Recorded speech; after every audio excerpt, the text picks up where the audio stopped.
কোনো কঠিন পাথর কি সত্যিই কোনো জীবন্ত মানুষকে চিরদিনের জন্য নিজের ভেতরে সমিয়ে নিতে পারে?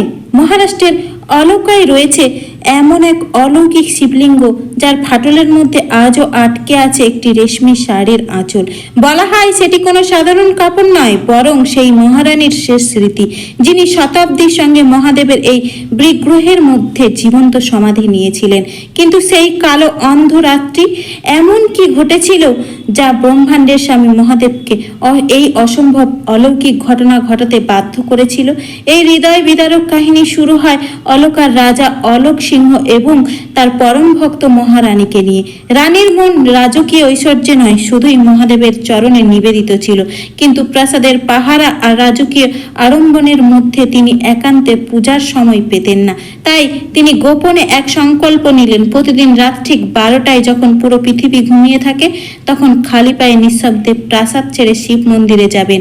কিন্তু নিয়তির ইচ্ছে ছিল অন্য কিছু। প্রাসাদের অন্দরমহলে জন্ম নিল বিষাক্ত সন্দেহ। দরবারীরা রাজার কানে বিষ ঢালতে লাগলো। মহারাজ মহারানী প্রতি রাতে লুকিয়ে কার সঙ্গে দেখা করতে যান? এই সন্দেহ ধীরে ধীরে রাজার মনে এক ভয়ঙ্কর দানবে পরিণত হলো। এক রাতে হাতে খোলা তরবারি নিয়ে রাজা নিজের স্ত্রীর পেছনে মৃত্যুর মতো অনুসরণ করলেন।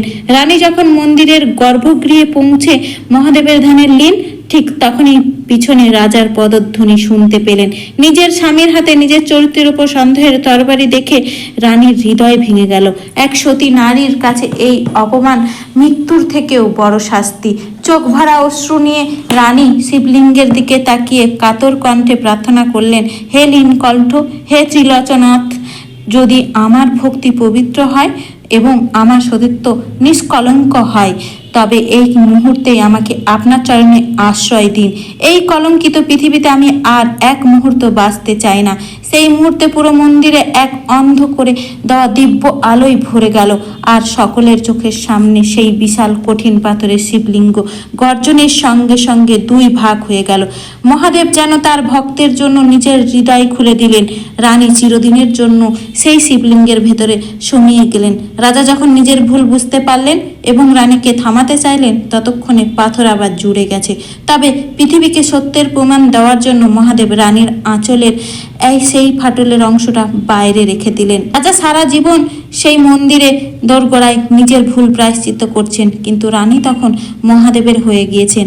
আজ অলৌকার সেই রাজেশ্বরী মন্দিরে এই অমর ভক্তির সাক্ষী হয়ে দাঁড়িয়ে আছে, আর সেই শাড়ির টুকরো আজও পাথরের মধ্যে আটকে আছে, যেন আমাদের মনে করিয়ে দেয়, যখন পুরো পৃথিবী হাত ছেড়ে দেয়, তখন মহাদেব নিজেই তার ভক্তের হাত ধরে নেন। হর হর মহাদেব।